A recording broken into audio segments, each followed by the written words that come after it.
We're just waiting for the... Camera to start. Okay. Okay, so it is slightly after 11, but we'll now bring forward Jennifer Ferguson with our new and improved building bylaw to present to us. So I'm going to turn it over to Jen, and you know everybody's sitting around the table. So I'm not sure if everybody here knows your staff. So. Great. Thank you for that. And I'm hoping I can present a bit of background, what we're doing this year, as well as the building bylaw piece. So with me today, I do have Jasparan Singh. He's our supervisor of plan review, so that's dealing with the permitting side of things, and also our special project coordinator, Crystal Wenzowski. So they've been heavily involved in the building bylaw process and a lot of the operational changes that we've implemented today. So I have them here to potentially answer any questions that I'm not able to answer, but also to introduce you to our team. So in terms of what I'd like to talk about today, just give you some stats from 2024 with overall permitting and planning, a complaint summary, and then our priorities in 2025 that build into the building bylaw amendments that are being brought forward. So in 2024, permit issuance did increase by 8.8%, and there were a total of 1,148 permits issued. Of those, just over 1,000 were residential permits. Permit issuance, there's a history from 2018. We do know that there was a dip in 2023, largely in relation to interest rates, but that started to come back up in 2024 again with that 8.8% increase. Permits issued by municipalities, no surprise, West St. Paul has seen a lot of growth, and they were predominantly the municipality that saw the most permit issuance last year. In terms of inspections, our staff completed over 9,300 inspections. That's an average of 35 and a bit inspections a day, or roughly 9 inspections per inspector. That was a decrease of 22% compared to the previous year. In terms of our planning applications, they are rather status quo compared to 2023, just a marginal decrease of 2%, but we were able to process 307 applications.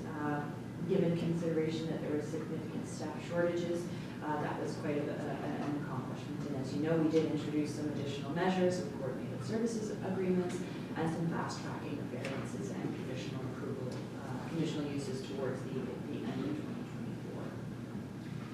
Planning applications received are predominantly variances, and historically have been variances in subdivision applications. And St. Clements has seen the most of those types of applications for the majority of our years. So 2024 being no exception, with St. Clements responsible for 111 of the planning applications that we saw. Total transactions by municipality, over a 5-year average, we've seen that West St. Paul had approximately 41.5%. Again, that's no surprise considering the amount of growth we've seen in that municipality over the last several years. Any questions about the metrics for 2024? Really high level, general, but I just wanted to give you some background and context. Can you give back a copy of that? Absolutely. That part of it? Yeah, absolutely. Thank you. So going on to our complaint policy, we do have a complaint policy in place. A complaint is considered an expression of dissatisfaction related to a service or a staff member of the RRP. They're distinct from general inquiries or enforcement issues, and we don't address anonymous complaints. We do need details to be able to unpack those issues and do some investigation. So individuals are encouraged to work with our staff to resolve complaints. If that can't be resolved, they're encouraged to contact me and address those issues, and that's the informal process.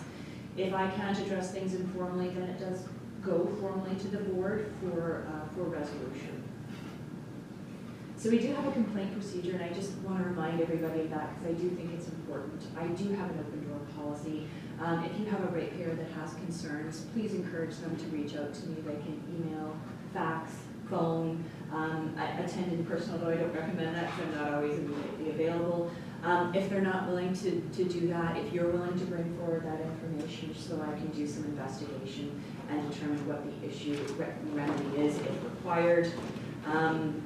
I also report to the board on a monthly basis on all those formal complaints that come across my desk, letting the board know what the issue was, what the investigation was, and then what the result was in terms of an outcome. And then we also prepare an annual report report. So for 2024, we received a total of 58 complaints. Of those, 28% required no further action because they were outside our jurisdiction. So just an example of that might be someone who filed a complaint because they didn't get a notice of the public hearing. Those public hearing buffers are established under the Planning Act, so let's say they're outside the buffer. We didn't consider that a valid complaint because it wasn't within our jurisdiction or authority to address that. We categorize our complaints based on resources, fees, communication, zoning enforcement, and national building code requirements.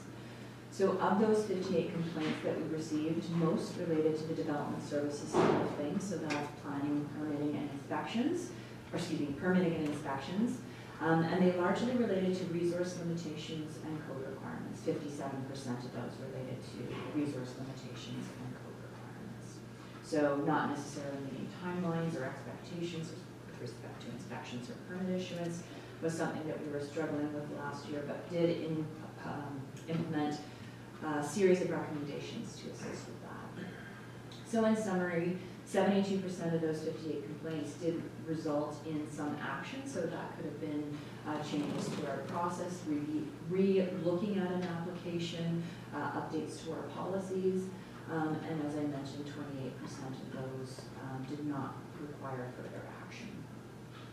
So ongoing customer service is a priority for us. We continue to work to try and streamline and improve service delivery, improve communication with the public, and be proactive with sharing information.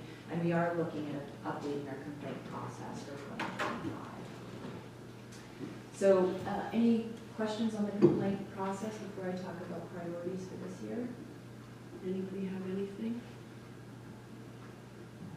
No, doesn't occur to. Thank you. So our focus on this year is continuing on that operational efficiency, communication. Those are our core pillars that we're focusing on this year. A lot of that is stemming from the conformance standard regulation that is coming into effect. Obviously, I provide board support. We look at the financial piece, district management, and then general duties that I focus on. As part of our budget considerations, we did prepare a staffing report looking at the staff we have available versus the workload projected for 2025, and we saw that there was a clear deficit.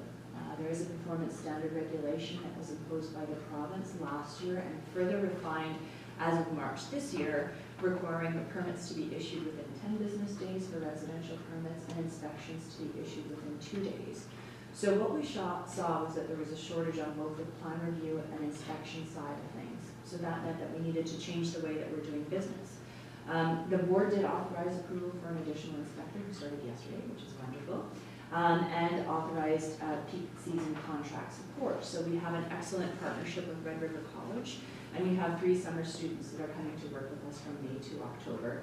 That has proven to be an excellent program. I think your CAO introduced that to the RRPD, helping us out to have that as a succession plan for the RRPD, and I think 5 of our current staff members, full-time staff members, are from that program.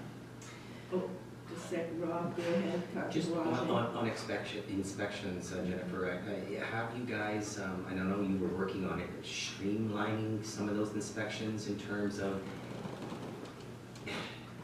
in comparison to other planning districts, some inspections get 4 times as much here as opposed to other regions. Why are we inspecting so much? Why is the inspector showing up so much?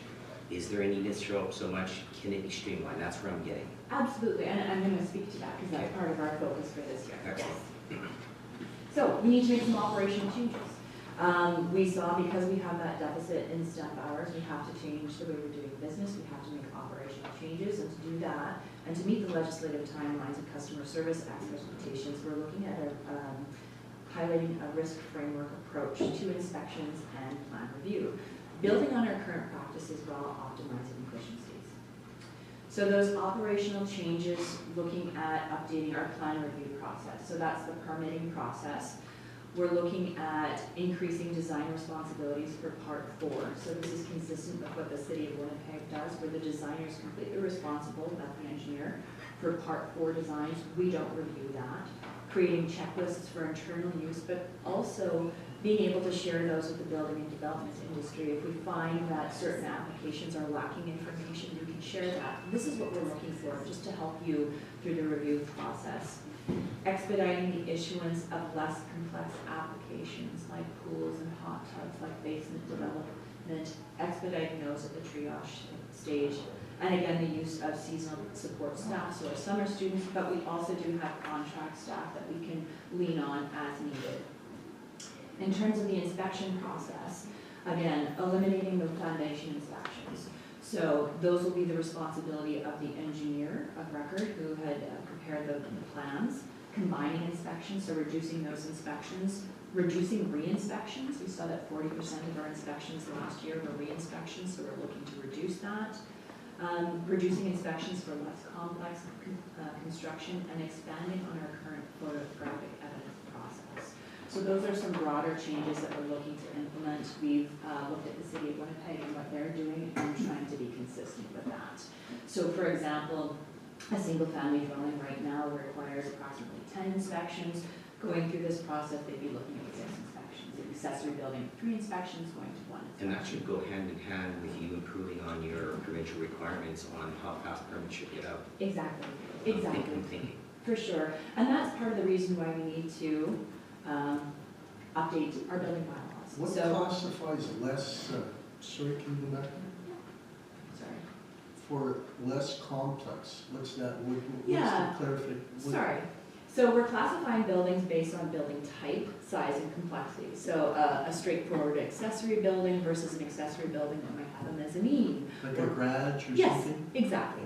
Yeah, so a straightforward accessory building, let's say it's under 592 square feet, that has less requirements than a 2,000 square foot accessory building with a mezzanine. Okay. One more question, sorry, Yeah. since we're on, you said the word garage. Yeah.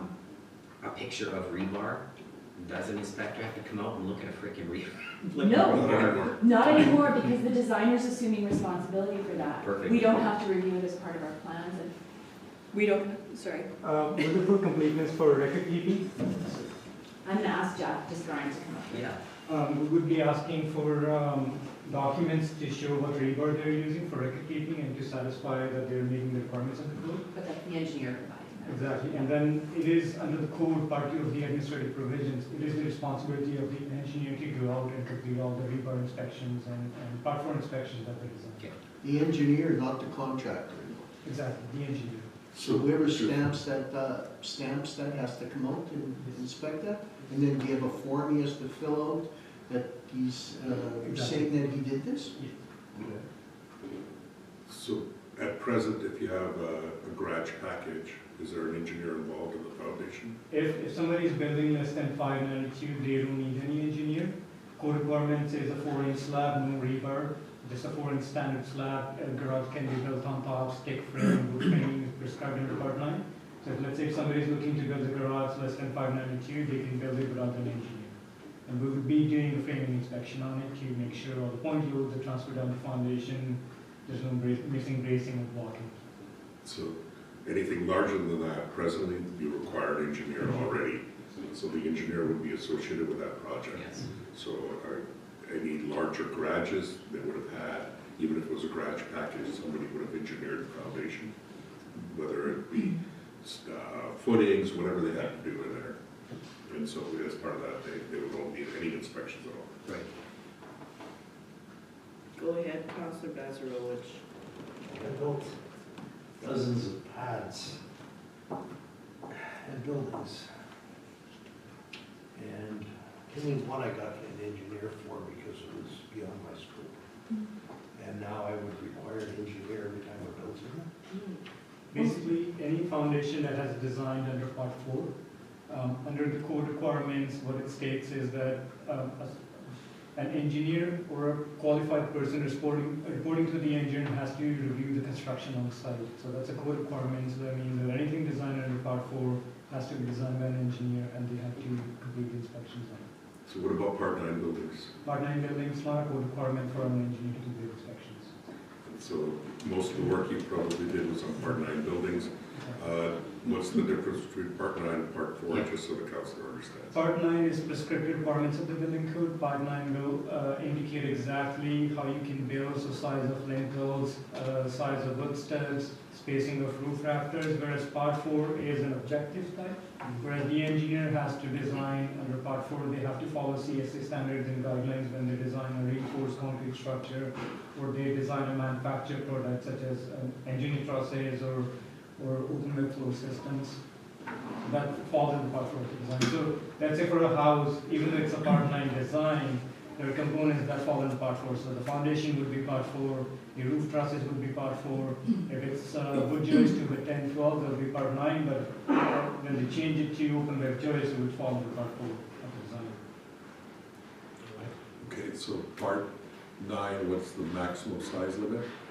600 meters square, that's the maximum size limit, so 6,400 square feet. If somebody's building under that limit, they could build under Part 9, but due to our soils in Manitoba, the foundation regardless would have to be engineered. And so that's not, we're not changing that, that's always been a So code. it's 592 square feet, or 592 square Exactly. meters? So anything more than 592 square feet, basically foundation has to be engineered. Thank you, just want to make sure council understood it. Thank you. And so that's always been the requirement. What we're suggesting is that there's some additional verbiage that means we don't have to review it. The engineer is taking responsibility for that, and we don't have to inspect it. The engineer is taking responsibility. And just one final thing on this. It's just because I know from the past, when an engineer's stamp is on a document, your staff is not questioning, oh, I don't recognize that stamp. If there's a stamp, there shouldn't be any further inspection of a microscope looking at, I don't recognize the stamp. Well, it's a stamp. From Manitoba, it just has to be a stamp from Manitoba. Thank you. Okay. So when an engineer stamps, let's say house plans, they're only taking responsibility for the structural aspects. Anything that's life safety, fire separation, that's something our office would still review. So let's say fire separation between a garage and a house, egress windows, requirement for smoke alarms, requirement for guardrails, height requirement, door widths, plumbing requirement, that's still reviewed in Part 9. So when we get an application for Part 4, we look for completeness to make sure the details are consistent. Let's say one page of foundation plan calls for 220 M rebar in foundation wall, then the other page will say only do 115 M. So that's a question to the engineer, hey, which one are we looking at? So that's more of a typical review process. Okay. Go ahead, Councillor Sutherland. Yeah, just a question. When you hire summer students, what are their requirements to do this? Or is there a checklist they have to follow when they're doing inspections? Absolutely. I'm curious, like, they're students, so. For sure. So they're from the construction management program at Red River College for the most part. And we do have standardized checklists for them to follow. They're partnered with one of our existing plan reviewers. They're not out in the field doing inspections. They may get to help them with their experience, but that's not their focus. Their focus is on plan review, and we have some checklists in place to help them with that, in addition to resources in office. Thank you. So in terms of the implementation for these operational changes, we have to update and create some new standard operating procedures, prepare communications. So we already have started communications with the building and development industry that these changes are expected. Ongoing monitoring, staff cross-training and content support, and then updating our 5-member municipality building bylaws, which is what we're dealing with later today. So communication is a big focus for 2025 internally, making sure that our staff are all on the same page. We have weekly departmental meetings, monthly staff meetings, ongoing education, application management, weekly updates on our website in terms of performance standards, as well as monthly metrics to the board and exception management. Meeting with stakeholders, so the Manitoba Home Builders Association, we meet with monthly. We're part of their technical review committee. Open communication with the building and development community, and annual stakeholder meetings. And then again, looking at updating our complaint reporting. There's some software opportunities that we can potentially work with St. Clements on in terms of software management and complaint reporting in association with that. One thing, Jennifer, if you can make a note, I was just on the site and I noticed, I just saw application management and it just struck me to remember, I wrote it down here, I just looked at the site, and when you click on how to submit a building permit app, there's nothing there, it doesn't open up. Okay, we will look into that, Yeah, thank you. how to submit a building permit app, I think, and I clicked on it and nothing happened. Oh, Yeah. okay, Thank you. thank you for that. That's a little bit further down here, but having meetings like this with our municipal councils and ongoing meetings with municipal administration, improving that communication and dialogue, communication strategies with the public and the building and development community, looking at those how-to videos, there are some interesting AI opportunities that we can look at. Again, for the homeowners, how do I apply for a permit, what do I need for a permit? And then work plan input, getting feedback from the board, from your administration, from yourselves on what we need to look at for the following year. And of course, there's monthly meetings with the board and the board chair. The RRPD did budget as well for our strategic plan. Our strategic plan is overdue, but that's also resource dependent. The board wanted to wait and see how we were doing financially before they made the next step on a strategic plan. And then ongoing monitoring of financial situation as well as budget preparation for subsequent years with partnership with the board as well as municipal administration. District management, we have amended our bylaw enforcement process. Typically it was a three-stage approach where there was a request for compliance, a notice of violation followed by the order. We have removed the request for compliance stage and go right to the notice of violation and the order stage. But we're also looking at investigating software opportunities in line with the complaint strategy to provide better reporting and metrics that go along with that. The other item that I know has been a bone of contention is the zoning bylaw review. So that's something that we do have earmarked for 2025, but it is of course resource dependent. We are still short a planner. The posting, the advertisement for that closed last week, and we're hoping to have interviews this month to fill the existing planning vacancy. Question. Just with your current resources in revenue planning, there's like, when we come up with things like zoning bylaw review, and I know it's an arduous, big process, but can a staff member not be just given that task, and that's solely what they do? Like, your job is to do this and nothing else. Just focus on this, work at it. I don't know, I'm just... Agreed, so that's Derek's job, but because we are short a planner, Derek is managing applications in East St. Paul and West St. Paul right now, so we're focusing on the service standpoint, but the hope is once we get somebody in place who can hit the ground running and manage those municipalities, that his sole focus will be back to the zoning bylaw review. Yeah, because if that Warren body was just doing that, Yeah. and okay. Absolutely, that's how we managed local development fund, that's how we started off with the zoning bylaw review, but we were hit with a series of staff losses that impacted the project, Okay. unfortunately. Go ahead, Deepak has a question. Okay, so now that that's come up, Yes. so the zoning bylaw council has been pushing staff here to do some work related with this. So if you're saying that it's resource dependent, let's say in the best case scenario, you're able to hire somebody the next week, 2 weeks, or 2 weeks for them to give notice wherever they're coming from. So now, how many months is it to prepare and before somebody can get started, and what kind of timelines we're looking at? Because For sure. they're looking at doing budgeting right now Yeah. and seeing if the RM needs to do certain targeted zoning Right. changes ourselves. Fair. So best case scenario, assuming we can get a candidate that can hit the ground running, they probably at least need 3 months of mentorship. That's best case scenario. So we're probably looking towards the end of summer before we can start that process. Best case scenario. And what kind of timeline to complete? That's a good question because we're halted. I think I would have to revisit the timelines in terms of where we were at in the process, but a few months for sure. That's not including the public hearings and everything that go along with it, right? A few months to complete the zoning bylaw review? Yes.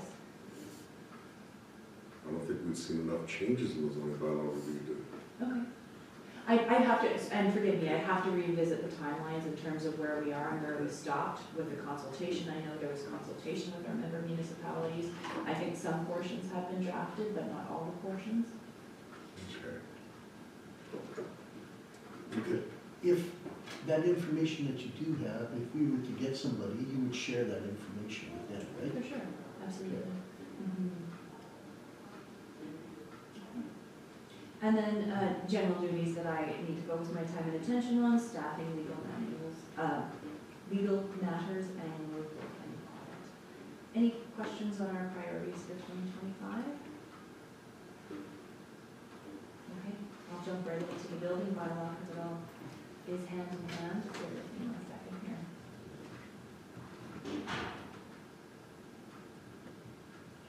And, I can follow up with you, Deepak, with respect to the timelines and where we left things with respect to the zoning bylaw to give you a better idea of timelines. Please, thank you. So as part of the implementation piece to move forward with those operational efficiencies, we need to amend our municipal building bylaws. So what is a municipal building bylaw? The Manitoba Building Code outlines requirements for design and construction standards, but then your building bylaw is a regulatory document that's based on the code. It governs over the construction, alteration, repair, and demolition of buildings. It outlines permit and inspection requirements, standards, enforcement, and measures for consideration. The building bylaws of our member municipalities are between 20 and 50 years old. So part of what we're focusing on is district-wide harmonization. That's something that's really important.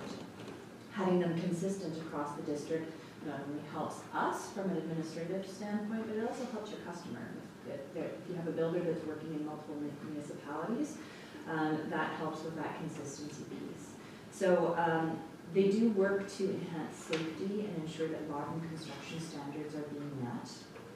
It provides that consistency piece that we're hoping to implement and streamlines the process, again, helping change the way that we do business. And hopefully it'll result in improving some economic development by having that consistency and having that efficiency in place.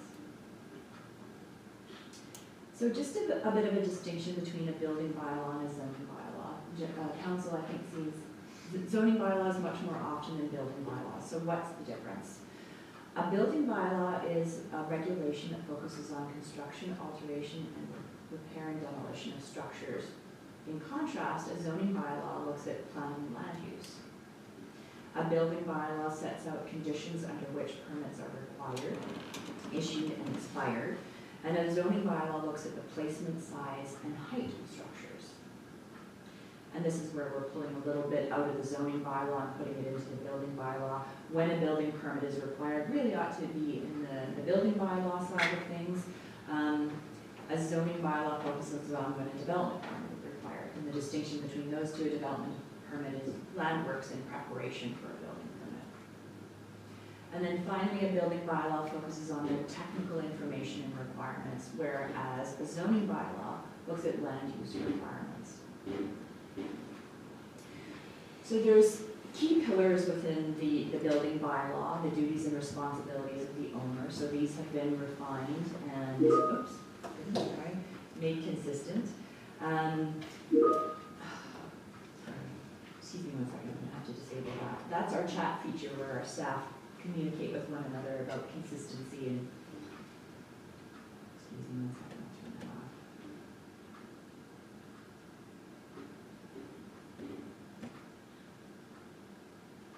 It's great, but it's not on the meeting.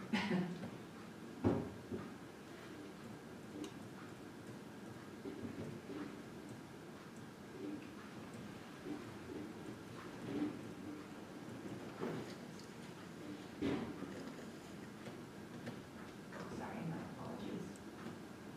Jennifer, before you go back, can you go back 1 slide for me? Just a quick question.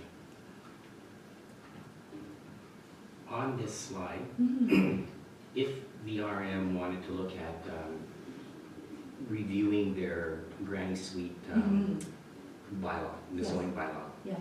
where would you as a planner or regular planner want to see our bylaw sort of meet some of, if we wanted to redo it to make it less constrictive, less restrictive. Yeah, it So really, how would it, where would it be? Would it be both on the building side and the zone side, or more on the zoning side because it's a zoning bylaw? more on the zoning side, because that's a land use issue that you're Okay. dealing with, not the technical requirements associated with it, it's the land use that, does this meet what we want to see as a municipality? So if we wanted to make something less restrictive, the Mhm. way it is, it's right now it's restricted, we want to make it less restrictive. Mhm. You'd want to see it mirroring with some of the things on the zone, on, Zoning, on the Okay. zoning side of things. okay? Yeah, great question. So duties and responsibilities of the owner. So the owner must ensure that they have documents signed and sealed by a qualified design professional where required, that the lot is clearly displayed in terms of the street number, so we can find it during the construction phase. Work isn't to be covered until it's inspected and approved. Owners are responsible for obtaining permits even if work is already started. Owners are responsible for revealing and remedying any defect at their own expense, and the building must comply with bylaws and codes in a reasonable time frame. Then there's also the duties of the design professional. So the design professional must ensure that plans and drawings are signed and sealed. They must certify compliance with the building code, and 3 and 4 are really key here to implement those efficiencies that we want to put in place. That the certified professional submission applications are required for all Part 4 designs. So right now that's voluntary, but we're going to be making that a requirement, and again, that's consistent with the City of Winnipeg. And that design professionals must conduct inspections to confirm conformity to design and code. And then powers of the authority having jurisdiction. So given our current arrangement as being a planning district for the authority having jurisdiction, we can require that plans be signed by professionals for complex projects, that permits can be issued on a conditional basis, subject to additional information. We can refuse permits if there are unresolved defects, unpaid fees, or existing infractions in a current build. Certificates from professionals may be relied upon by authorities for plan review, approval, and inspection, and that we may develop an audit program to rely on those certificates in plan review and inspection. So just focusing on the permit requirements here, we are looking to implement a timeline and that permits would expire after 5 years. We have found that there are a number of open building permits that are occupied, so we're trying to address that issue. Permits may require reports, approvals, and documentation. Permits are not required for fences and accessory structures under 107 square feet and temporary tents under 901 square feet. Clarification on exemptions. So permits aren't required for replacement of doors and windows without altering openings, and permits are exempt for non-structural work and detached residential decks less than the 1.97 feet in height. Jen, I got one on that. Sure. The permits. Is not 5 years a long time for a permit to be open? Like, to me, if I was building a house, I'd want it done, like, you know, or Yeah. I just kind of don't get that. Agreed. I think the City of Winnipeg is 3 years. We were trying to be a little bit more generous because we haven't had this in the past. Right. 5 years is very generous. I don't disagree. But sometimes a property owner is doing the work themselves and they run into issues and hiccups, and we're trying to afford a little bit of grace there. Fair enough. Just, Fair question, though. Swimming pools and hot tubs, again, is something we're pulling from the zoning bylaw and putting into the building bylaw where it ought to have been. So a pool is considered anything over 24 inches deep, and is required to be in compliance. In-ground pools must have professional engineering approval. Outdoor pools must be enclosed with a fence of 5 feet in height with specific security features. And hot tubs and swim spas are exempt from fencing if they have a lockable cover. Geotechnical reports, again, pulling that from the zoning bylaw into the building bylaw. So geotechnical reports are required if a structure is within 350 feet of a water body. And the report must assess soil capacity, excavation conditions, erosion risks, bank stability. There are some exemptions for small accessory structures unless there's a risk present. And multiple small accessory structures may require a court if their combined effect is significant. Quick question. Go ahead. On the other slide, talking about pools, it could be right, it just said, when you read that, it said that pools needed fencing, but for some reason, a couple meetings ago, something came up here, and Sandra and I were both surprised that it was read that pools didn't need fencing. And I can't remember where we saw that or heard that. I thought it wasn't pools, I thought it was hot tubs or something that did need fencing. Was it that one? Maybe I was confusing Yeah, that. that's, Okay. I remember that too, yeah. Okay. I'm going to defer to Crystal Wenzowski on this one because I know there's some nuances in the code, the zoning bylaw, and we're trying to make that consistent, so. Correct. So when the new implementation of the National Building Code came out, the AMATA was specifically removed Part 10 of the code, which spoke to pools and hot tubs requiring that enclosure requirement.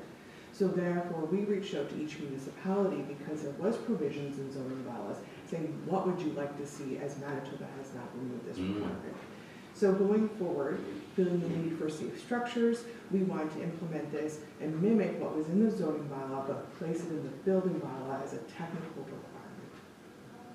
So Manitoba removed the, So the building code doesn't require it, but they put it into the building bylaw. I thought if you had a pool, you had to have a fence around it. 'Cause some It was like water that. into your yard and drown. Yeah. But the provincial Especially government little kids. provincial government removed it out. Wow.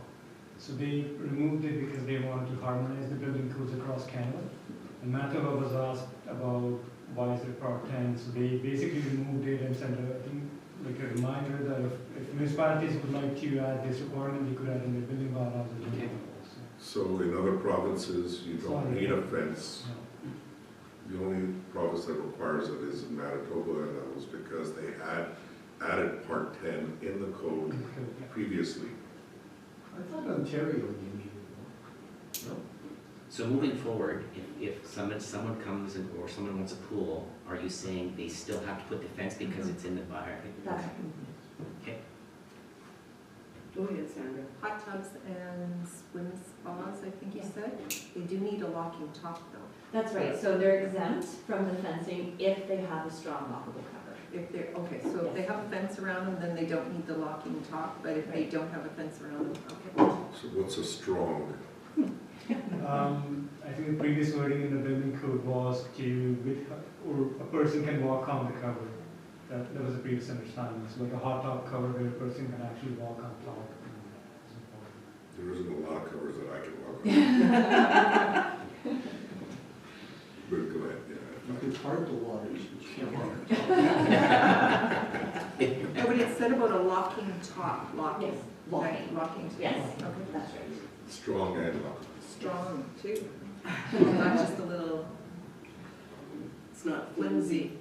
Yeah, so Okay, so that just brings us to our conclusion.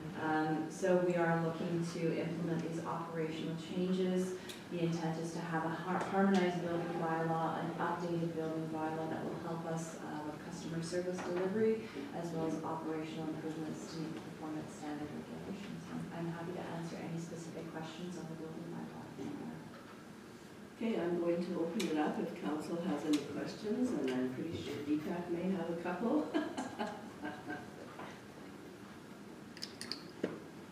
Go ahead, Sandra. Just on here, when you were mentioning at the very beginning of your presentation, I notice lots of times that we do get residents in here and they'll say, I didn't get the notification. Is there somewhere easily, and that's where we were looking on here, and I was clicking on some of the buttons and it didn't come up on some of the sites here. Where is it easily said in here what the zone or whatever that to get notification, say if your Oh, neighbor's doing? that's a good point. I don't know that that's specifically on our website with respect to what the notification requirements are. I think that would be something that would be, you know, that a resident can go there and say, Yeah. okay, I'm out of Yeah.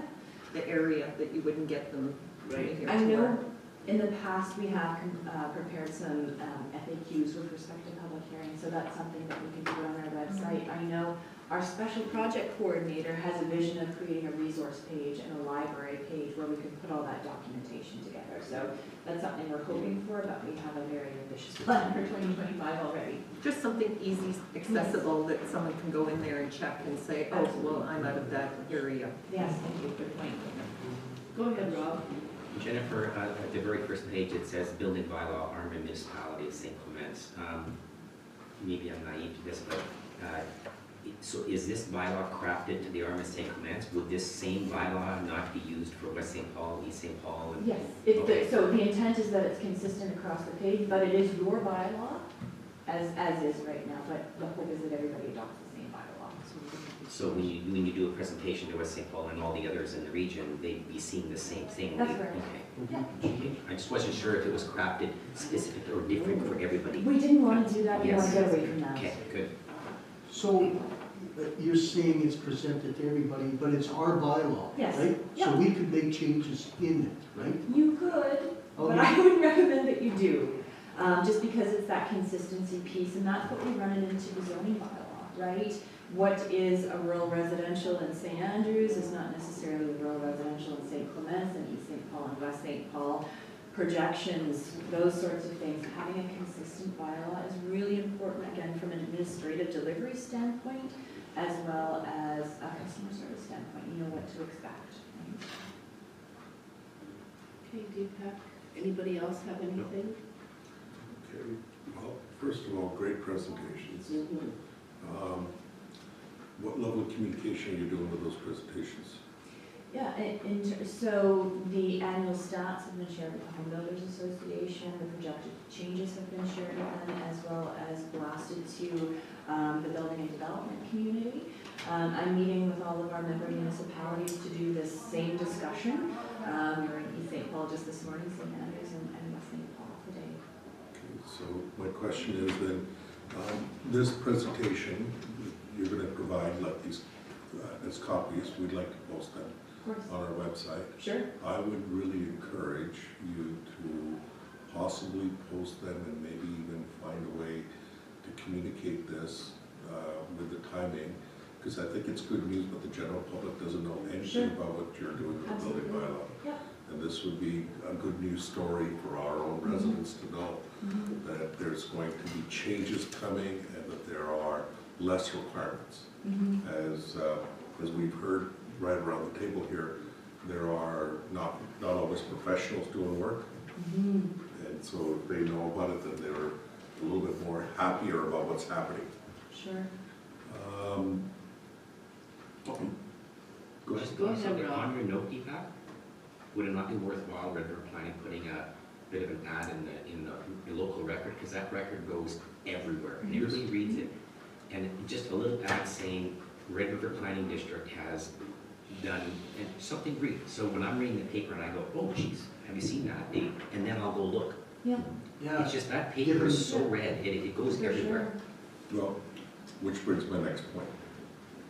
So with this, Jennifer, you and I talked about it right before, so I'm just going to put it on record that we think that you need to do the zoning bylaw amendment so that there's no conflicts at the same time, because you're moving things out of the zoning bylaw and then the building bylaw and so forth. So you have to advertise that anyways. True. So as part of that advertisement, I think it should be important because you're going to have a timing issue now because you have to advertise the zoning bylaw amendment.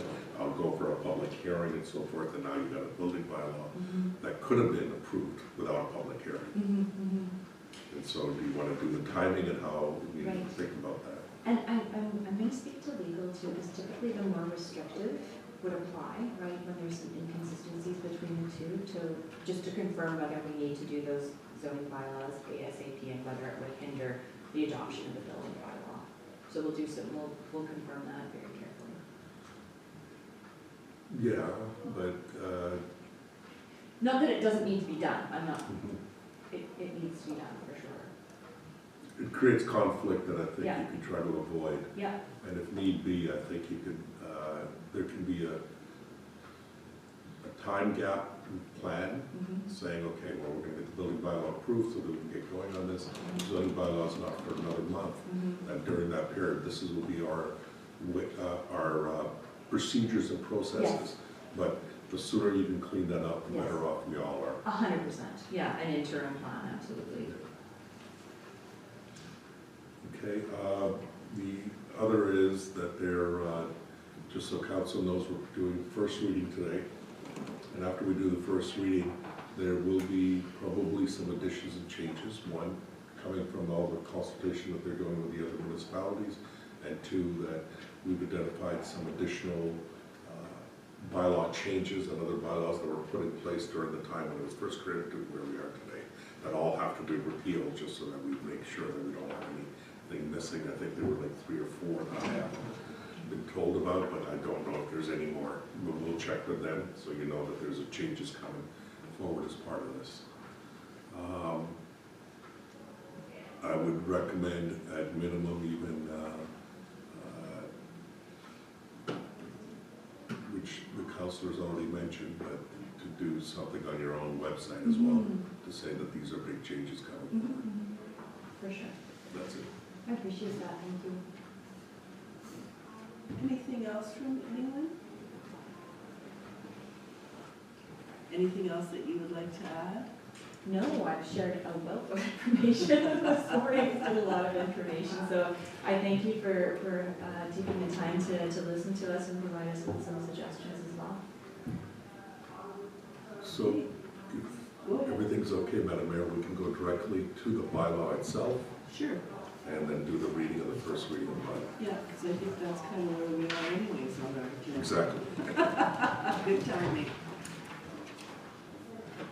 Okay, so now we'll move to number 8 on our agendas, which is the bylaw 3 of 2025, the building bylaw. So resolve bylaw 3 of 2025, being a building bylaw, beginning first reading. Can I have a mover, please? Councillor Boulanger, Councillor Sutherland seconds. Any further discussion or questions on the building bylaw? Hearing and seeing none, I'll call the question. All those in favor? Opposed, and that is carried. So, and I think Deepak did mention that there will be some changes that are required, and they'll come forward prior to second reading. That's it. Thank you so much. Thank you. Okay, Madam Mayor, we've got communication for action. I gotta shut my, look at my phone now, it just Oh, bounces.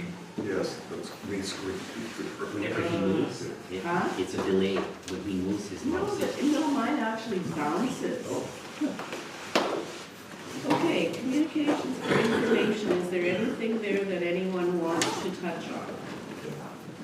Go ahead, Glenn, what item number?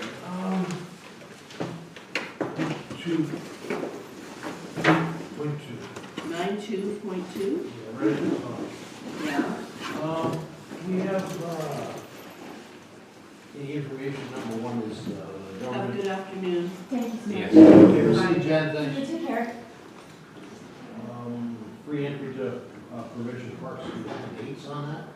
Right now, No? right now, it's, Oh. there's no entry. Till, or how long is it? The whole All year. I think he would, yeah, it's Oh, all here. really? That must have been while you were away, the government announced that there would be no park entry fee this year. Oh, okay, thanks. Until March 31st, 2026. Great, okay, and then the one above, like, Manitoba made an adult program for Trump tariffs. Like, does anybody really have any answers what is going on? Trump. Yeah, unless you're Mr. Trump's I'm not neighbor. worried about Trump, actually, I'm worried about us, like, bringing stuff in. Depends what you're bringing in. Yeah. Exactly. Depends what kind, illicit or, over the counter. But, no, it's, yeah. I think our government is being harder on us than Trump is being on us, to be honest with you. I don't think so. You don't think so? I know. Just it all. I have a friend down in the States, and he's He did canceling, it the whole building deliberately. He did it deliberately. he's canceling all his Canadian orders. I had a meeting, Because he's No, we're getting just big bugging bucks. you. Anyway, I have a friend down in the States that's getting, who's canceling his Canadian orders because he's getting dinged on our side, not the American side. Yeah, there's reciprocal tariffs. Yeah, Yes. there's reciprocal tariffs. Like, do we have any more information on that? or- No, changes daily. We Yeah. Listen to the news. Like, I'm trying to follow it, but I can't get it straight. No. So you guys Sure. went through the whole thing? It's like a breeze, it was like 15 minutes, half an hour at the most. Any questions? Yeah. Did you I can- ask that one I brought up with you about He- the building inspector getting to ask for a geological, Sorry, I forgot about that. well, I think she's I'll- in the ladies' Yeah, room. we're still being paid. Yeah, we'll get an opportunity for second reading as well. yeah, what I'll do is I'm gonna redo it again, and if I have more questions, then I'll just fire them to you maybe. Sure. And then, And she's gonna share the PowerPoint, so we'll be able to share that with all Yeah. the council. good, awesome. And so getting back to Sorry, I Councilor wasn't Massarowicz. there. The tariffs, we can't, it's hard to tell because a lot of the tariff discussions are occurring at the federal and provincial level. And the municipalities don't really know a lot. I can certainly try to create something for you if you like, but I think the biggest issue is that the tariffs are fluctuating. And to be perfectly honest, it's really hard to tell the impacts because now there's also electioneering occurring, so there are things that are being touted as maybe the world catastrophe that aren't necessarily for Canada, as much as maybe the island of penguins. All I, Go ahead, Rob. and I don't want to, and Glenn brought the topic up, all I will say is that Canada will, at the end of all of this, when it does go away, because it will, we will come out stronger because already we are marketing our goods nationally around the world, other than the States. So we will, and one tidbit to remember, in one of them, in terms of liquor sales and beer, we had restrictions, province to province to province, that wouldn't allow beer from Nova Scotia coming to Manitoba, wouldn't allow beer from BC to come to Manitoba.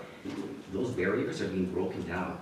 We would have never visited those barriers until this happened, so that's one example of us getting stronger. Now, we're gonna be able to buy beer, for an example, across the nation from every province. Those barriers are being moved away because these people need to sell their products. So we're gonna come out stronger in all of this. Not only stronger, drunker. Yeah, that's my take. Sandra? Has that passed already? I didn't know that that passed the interprovincial. I don't think it's They're passed working on it. yet. No, I think no. they're They're still working, working. they're They're working on they're it, I'm talking saying. about I it. did not pass it, they're working on removing it. Yeah. I read a story yesterday, and there's one place in Canada that makes baby diapers. And boy, are they happy what's going on. Because everybody's canceling orders and Yeah. trying to get it from them. Cool. Go ahead, Sandra. I would like to bring to attention 9.4.4 for Oh, yes. river tourism. And they've had lots of information already. They had the Winnipeg Free Press did an article on it, and our mayor was mentioned in there. And it's going, their new thing for summer that Red River North Tourism is planting red and white, being Canada strong. So they're even asking our municipality. So, and I said, they mentioned Tyler, because they came here last year and got pictures done in front of our municipality, and they said how beautiful the flowers were. And I said, this year, we will be having it got tendered out, and the group will be doing red and, so they were asking if we can do red and white. They also asked in front of our fire halls. They wanted to get out there. So I think the other thing is for, on Facebook, to be using Red River North Tourism and using all their posts. So who did we get a For report? beaches of 59. I have to talk to you just awarded the contract too. Yes. Because they're gonna be supplying the They're in flowers. there this So year. we'll talk to them. Okay, so we'll talk to them about that. Yeah. And then at the same point, for Awesome. the other ones, like the fire halls, we don't normally plant any, There's if that council little wants, flag. we can put it And into the the guy budget on the this year. flag is got his Yeah, arms Do a just- couple just- flower just a- pots. yeah. Yeah. Several or whatever, like, you know, do some sort of a planting to cover around our municipal buildings. I said the East Selkirk one would look very nice because they have the Canada flags on their, the big maple leaves on their garage doors. We are Their buying fire- local, right, from Searle? I would imagine. I think last year we bought from the other new greenhouse in our municipality, is it Meadows Way? It's on, just on Last year we did 540. Searles, but we We have done Meadows Meadows Way Way. also. Yeah. So, and I know Red River North Tourism has gone to these greenhouses already and told them of what's gonna be, like, heads up, this is going, and it has gone viral, so it is heading across Manitoba now. So there will be, Red River North Tourism is gonna get mentioned with Arm St. Clements, St. Andrews, and City of Selkirk, that those And the four government entities. gave the province or tourism a whole bunch of money too, millions of dollars. I Pardon me? think 500 million, yes. Yeah, to advertise, to pump up Manitoba this year. Yeah. And getting back to the flowers, I don't know, if I kind of missed some of what Sandra said, but even here at the post office, the last few years, she has a pot in front, and it's always been planted red and white. Yeah. And then they would like pictures sent in, so they're going to start putting them on, as soon as there's flowers out and planted, they're gonna start putting them on the Red River North website, so. I think just for communications to use, because we're always saying for events, use Red River North Tourism as a tool. They're one of our tourism things, just to keep posting, because even the mayor and myself, that will be at an event and we look and we go, is there nothing going on in St. Clements? And I don't think we're using that tool. They're starting to really use it now. Perfect, I've that's checked it out, excellent. yeah. Thank you. Yeah. Who's that? Red Red River? River North Tourism. Tourism. I Yeah. noticed we're sending our stuff. Over there. Yeah, which, those two Marilyn ladies. and Marilyn Lois, and yes. Lois. Oh, yeah, okay. Same ones we mentioned earlier in the meeting. Yeah, Yeah. Okay. so. Okay, anything else under the info correspondence that you want to touch on? Recommend council please review the housing survey. There's some interesting information in there from AMM. It speaks a lot to what was in the housing survey. It speaks to a lot of the information that was found in there. There's also some very good information there that's, I think, worthwhile for council to do a comparison on. One of them is, right at the beginning, is what is the average time required to review and approve a housing development project? 13 total responses, and 1 to 2 months, 3 to 4 months, 4 to 6 months, so you get the sort of the gist and what needs, and where do we sit on some of those? Those are good questions to ask ourselves as we move forward, because as we want to get some of these things approved, and there could be some strategies that we could use as part of that. I'll bring it back for some further dialogue and discussion as we move forward. I thought it was worthwhile for you to review this, please. Go ahead, Scott. I think it's all so good information for some bureaucratic folks that work for the federal and provincial government. It shows that maybe they have some assumptions that if you're not a city, you couldn't really accomplish what you were asking funding for, whereas this says that we might even be more effective in some of the cities. So it's an interesting read. Okay, anything else?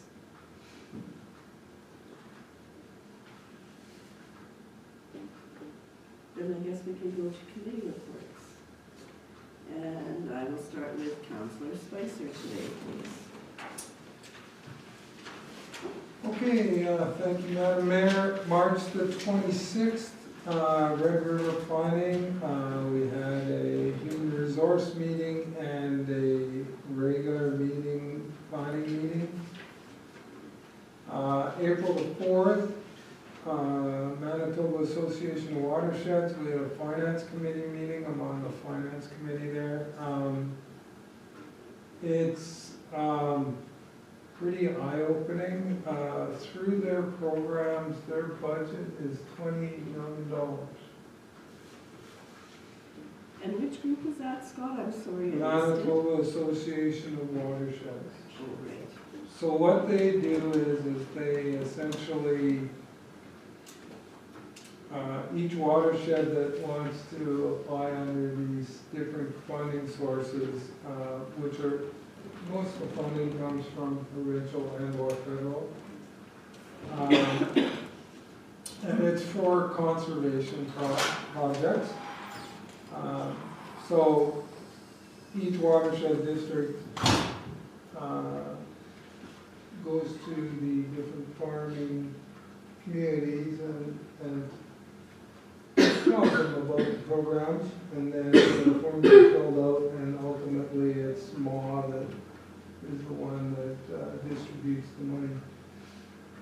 For instance, nutrient management funding in this RM, at the last watershed meeting, we had $119,000 of funding went to farmers in our municipality, just for nutrient management. And that's only one of the programs. So, it's a steep learning curve. I'm just getting into it, but it's definitely at this point in time, both of the federal and provincial governments there's an importance level there. And then, of course, yesterday we had April 7th Committee of the Whole, which were preliminary budget discussions, protective, fire, general government, environment, and economic development. And unless there's any questions, that's all we've got to report. Thank you. Thank you. I don't know if I have a question so much, but you're talking about watersheds, and Sandra and I were at the Red River Basin North Chapter meeting last week or the week before. So was I. Oh yeah, you were there too. Sorry, Rob. And I guess basically Armand Boulanger was presenting, and you know how much they're doing in that Interlake watershed. So of course I put my hand up and said, like, you're doing an awful lot of work. Like, when are we going to hear from some of the other watershed districts as to what they're doing? And Rebecca said, oh, your watershed is presenting at our next meeting. So I thought that was good, because like Armand seems to be doing so much work, and yet I know that we're working here because you guys go to the meetings and everything, but we kind of don't hear what's going on. So we will hear that in June. So Yeah, I think the difference is Armand's been, and that watershed has been in place. Well, I think he's worked there for Forever. years. Right? He's even on the MAW board. He's the manager representative. yeah. So he's very experienced, and of course their watershed district's been in place for a lot of years. So Yeah. we're a little behind. because we And just exactly what you said shows. Yeah, Yeah. we're getting there, Yep. but it's. You can't compete with him. I mean, you're right, he's got the, Yeah, no kidding. yeah. But the good part is, we can lean on him a little bit, because we're just across the river, Yeah. so. Okay, Glenn, what have you got? On April 3rd, ARM in West St. Paul, we had a presentation from the Canoe Trading or Supply Company.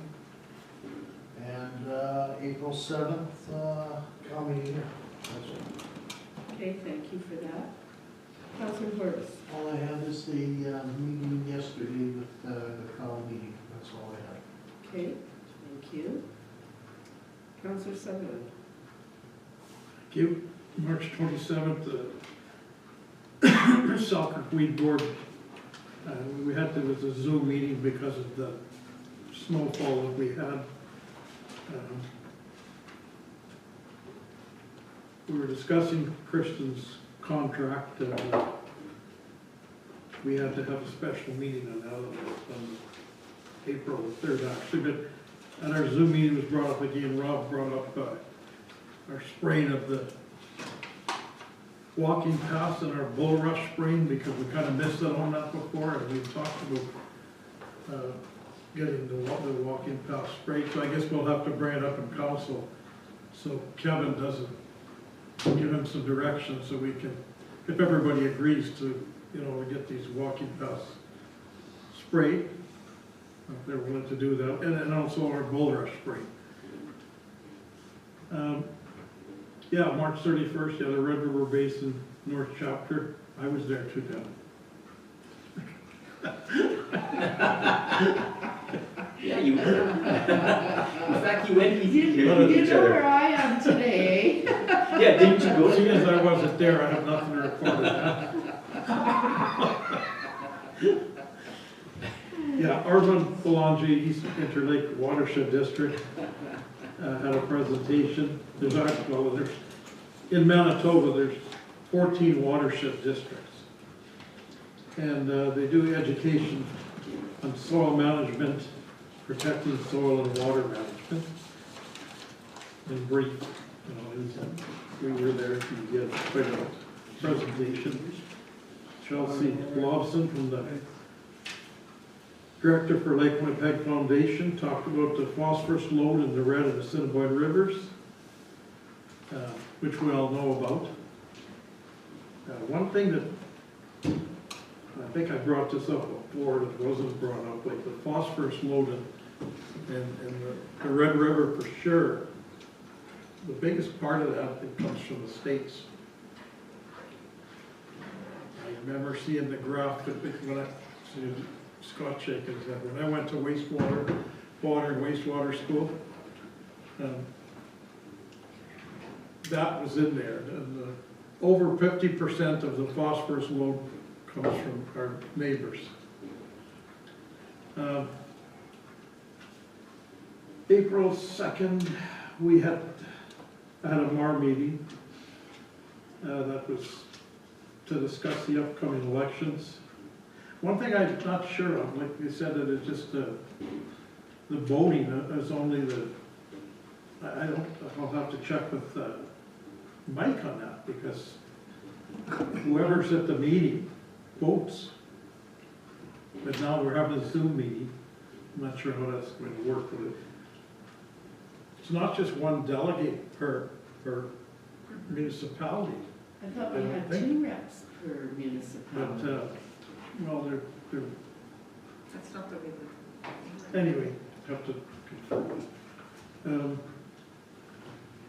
April 3rd, yeah, we had another weed board meeting.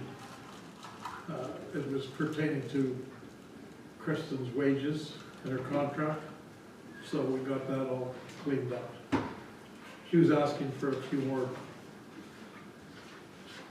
clauses to be put into her contract, but anyway, we got that all sorted out, everybody's happy. I won't go into detail about it. Our meeting, West St. Paul, April 3rd. Stephanie Dion from Canoe Procurement had a presentation. I'd never heard of that before, because I always thought it was thinking of the municipal trading board or council. That's what I was associated with this, but I guess they work together in this, or they work with Canoe Procurement. I I think they work Is it, or is together. it, the trading company still in exist, does they still exist? As far I'm as not I sure. know, they do. Okay. They do, yes. Okay. And yesterday, April 7th, we had our budget meeting. And that's it, thank you. Thank you for that. Go ahead, Glenn. Just to add, for those that weren't there, like, we talked about this briefly yesterday. They supply everything from fuel to fire trucks to anything. Yeah. And They'll do the bulk sales and Go ahead, Scott. Just a question on weed control district. So they would,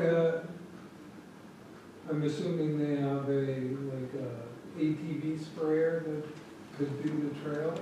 Yes, they do. Okay, thank you. They use that for the landfills, transfer stations, they have they do quite a bit of that. Good, And we did ask Kristen, and, you know, it's not a problem, it's just, council has to give some direction, otherwise, if we want to get those trails sprayed. You still have your truck too, right? Most certainly, yeah. Is there an extra charge for that? There was- It will be, but it's just something, same as the bull rush spraying. But we missed out on it last year, but it's not Calvin's fault, we have to give him direction on whether we want to. I did mention to Kristen to get in touch with Kevin and see what his thoughts are on that. And as Rob said, I think it was a good idea to spray these walking paths. Well, the walking paths are being used already. There's quite a few cars, pretty much just about every day. Yeah. There's somebody's vehicle parked Yeah. there, So, something for us to think about. yeah. Go ahead, Rob. Yes, just with regards to the walking paths, the best time to hit them is in spring when the burdock, the burrs, that's the main culprit on the edges of our paths. If she said we got to hit them early, so whatever we decide, we got to let them know. They'll come out and give us a quote what it would cost, because it would be above our spraying budget. Right. We do have money in there, and I also noted, Dave, in our budget review yesterday, there's a line item for bull rush control, there's $10,000 in there. Oh, great, good, we have done it before, we just, Well, we're So not, where do we do the bull rush? wherever Kevin thinks it should be, the main drains, wherever he thinks it's needed or best utilized. Unless we have some certain drains we want to get done, we could. okay, go ahead, Sandra. March 31st, I also attended the Red River Basin North Chapter meeting. It's already been spoken about. Armin Boulanger, he did a fantastic presentation there. One of the other things I'll add is he went over his big 6 principles of regenerative agriculture. He did also talk about the watersheds and some of the programs that they have, and Scott mentioned, speaking about the watersheds there, some of the programs. They are bringing natural infrastructure, the wetlands being integrated back into the lands, and especially with the climate, it's much more variable now. One of the things is future farms restoration too they're working on, and the other thing is native grasses and flowers that will come in and plant. They're doing that around a lot of the municipalities, municipal offices, but that's something I thought maybe for one of the gardens at the community center down there, by the activity center, maybe we can do something with the native. I know we've also talked about the butterfly garden also, Yes. doing something like that. We had a lady from Lake Winnipeg Foundation. She told us that they get $1.6 to $2 million. And everything that she spoke about was studies, and the crowd sort of got really there that they were asking. They said, what is any results on any of those studies? And she had no answer for it, so people were not impressed with the Lake Winnipeg Foundation there. We also had an update from the executive, and we had our elections. Charlie Bustumas, Chris Mondor, and myself are back on the board again. And next meeting date will be in June, and yes, the Madam Mayor already said that Danica, our North Red, our watershed will be the one that will be featured. And the meeting will probably be right now at Winnipeg Beach. But there'll be an update on that one, yeah. April 3rd, ARM has already been reported on. I attended that. April 7th, yesterday, budget meeting we had. And last night, I attended EMRA meeting. And it was actually an interesting meeting. It was, they had Western Financial Group there, and it was on liability and risk management on facilities that we have. Different insurances on how having groups in there, your volunteers, people renting the building. So that was very interesting.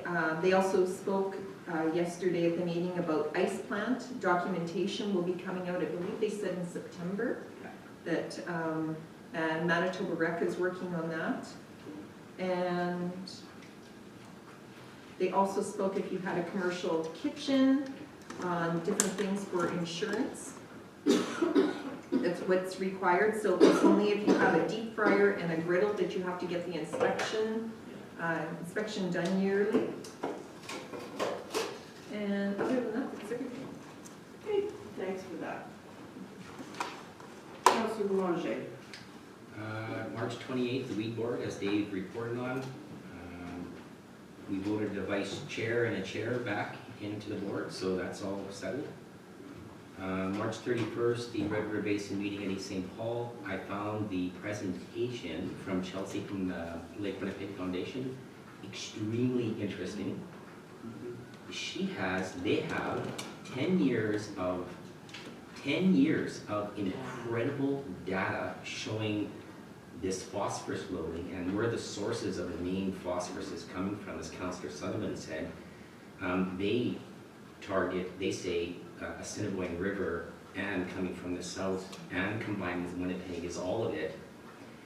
But the data she has is so detailed and so incredible, but what struck us in the room was it doesn't really correlate all the data. So her data, they go to different stations throughout Manitoba to get this data, and it shows the phosphorus loads predominantly during flooding seasons during the spring. Right. It shows up as red on the map, so she can pinpoint where the highest phosphorus loads are. So that's great data, because then you can go to those areas where it's red and say, and look around and go, what's causing the phosphorus to be high in this area? Well, it's pretty obvious what it is. We kind of knew what it was. And a lot of it has to do, what we feel, is not only residential people fertilizing their lawns, but agriculture and animals and cows and pigs. But all that data isn't really being used to solve the problem of going to those red spots and saying, how do we curtail, how do we mitigate, how do we stop or slow down the phosphorus coming in? So it just struck us all in the room that she has all this wonderful data that scientists are putting together and using, but they're not correlating it to solving the phosphorus issue. And this is what the government of Manitoba, and they do present to the government, to the premier and to the folks there. I just find it odd that 10 years of data showing all this, that nobody has yet said, we've got this wonderful data and look what we've done with it. Everybody in the room was going, what have you done with this data? Anyways, that's what I took from it. It was really interesting, I found. Other than that, the ARM in West St. Paul was good as well, and the cow here yesterday. That's it. Okay, thanks for that. Go ahead, Glenn. Rob, is there any way, like 10 years of data, they've been working on this phosphorus for longer than that, now they compile the data, but has anybody been working on something that neutralizes? No, No. no. We know it's there, we know the load's there, we know how much is there, but it was baffling that there's been no concrete provincial strategy and the government standing up and toting themselves as, look what we've done. We've curtailed phosphorus by 28%. There's none of that. There's all this data, but no curtailment. It's federal too, because it's waterways. Well, we did ask her if she shared that information with anybody, and they said no, they don't team up or go together with. The only other thing I'll take from it, and I just finished, is it's a balancing act, because on one hand, Debbie, you don't want, and Sandra, when we were there, you don't want to point your finger at the proverbial farmer. Right. Because the farmers are going to say, well, we feed the world, we feed everybody with grain and cattle. It's always our word, you're always blaming us, but unfortunately, that's where the big load is coming from. Yeah, to touch with her up, but just what you said, and she showed us all the hot spots. We know where they are. Not once did she say fertilizer. She wouldn't use the words. From farming, that's your biggest. She never once brought it up, and was asked you have all this data, as you say, Rob, do you have any solutions? Are you working toward solutions? No. Well, they try to, but they get so much pushback from the farmers. That's it. They're not, they don't have a solution, they're not working toward a solution. They've got all this data and nothing's come out of it. Go ahead, Scott.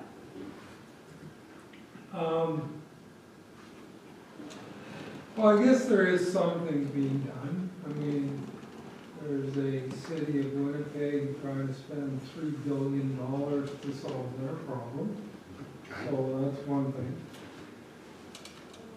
And a lot of the programs at the watershed, it's more based on nitrogen, not phosphorus.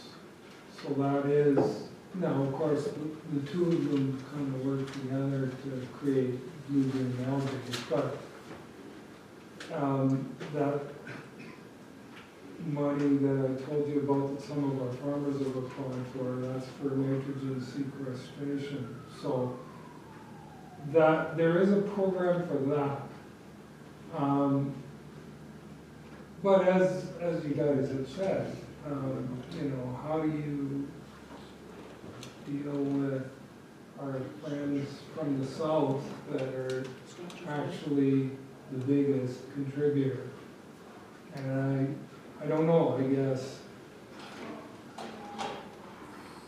the only thing we could probably do is think about Red River Basin, because somehow you've got to get that information to them and see how we can work together with them to reduce theirs.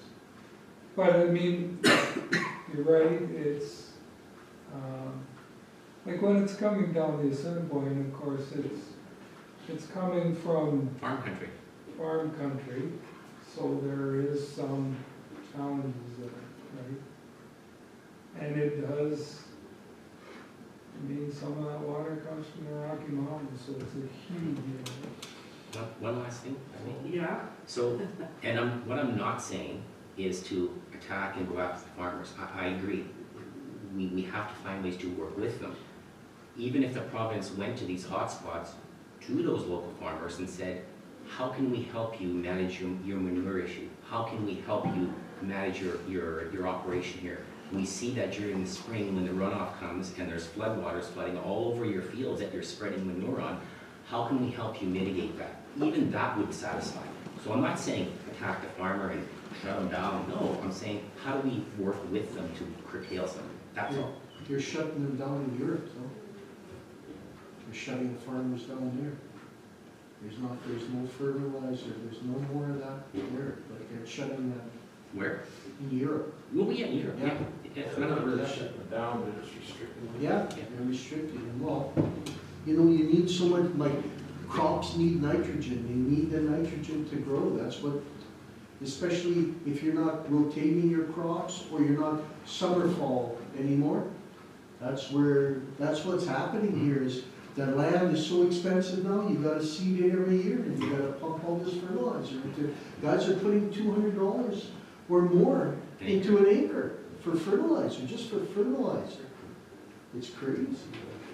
And the land won't produce without it now. Yeah, it gets to Once that it's got point. that fertilizer, at least that's what I was told. Yeah, well, last year I have to put fertilizer in, and then, like, I see beans all the time, and that creates nitrogen. Yeah, that's one way of Yeah, putting it back. yeah, but I have to, it's getting, like, I have to put I have to put phosphate in there and other, you know, and that's like 20, I'm not even a farmer, it costs me 20 grand. It's crazy. Like, there are some farmers that are now going through and testing their whole field, right? And now they only put it, like, So it's getting so computerized that you can set your equipment to put more here, less there. Yeah. And actually, it's a good thing because it saves them some money, because if they don't need it in some of these spots, then they don't put as much. So it's a long ways ahead, but it's starting to come. It's balancing. Okay, I'm gonna move on. I guess it's just my committee report, and pretty much everything that everybody has said, I was at also, most of them. There's only a couple. April the 4th, there was the King Charles III Coronation Medal recognition at the Gwen Fox Gallery. And there were 2 people that were recognized, one of them being Mr. Jim Gaynor. He wasn't able to be there. Apparently he's slowing down quite a bit. His son was there, and his son also told the crowd there that there will be an announcement coming in the not too distant future of something else that they're giving money to. So we thought that was pretty exciting. And the other one was given to Al Thompson posthumously because he passed away at the beginning of March, I believe it was. So it was actually a very nice event. It was nothing too splashy or anything like that. It was Richard Kershaw gave the medals to the 2 recipients. So, and they just had like little snacks there, so that was good. And then yesterday when I slipped out of here, April the 7th, I had a CPR executive meeting, so we're still struggling a bit as to next steps and how we're going to proceed with moving from the WMR and Plan 2050 to something that is going to be palatable for everybody. So we just had a quick meeting yesterday. And other than that, I've pretty much got everything that you guys have said, so I'm going to cut it off there. It's a new. Deepak, do you have anything? Nothing to report, I'll report at the next. I kind of thought that. Heather, do you have anything that you want to share? Sandra, do you have something you want to share? No, Mayor, I was just wondering, what does the CPR stand for? And then Rob just gave me that. He just did his whatever. What does CPR stand for that you? Capital Planning Region, Oh, it's so not that's for you? WMR Okay. anymore, it's going to be the CPR, Thank Maybe you. it's for That's the- not their trying to Okay, so I've got all the committee reports done, so I think if we have a resolution to move in camera, we can have lunch, and if there's anything that we need to discuss in camera, we can do so at that time. Resolve council recess the regular meeting and go into in camera to discuss legal and personnel issues, and further be it resolved that all matters discussed under remain confidential as per section 83(1)D of the municipal act. Mover, please. Councillor Gazarowicz, Councillor Horvath seconds, all in favor.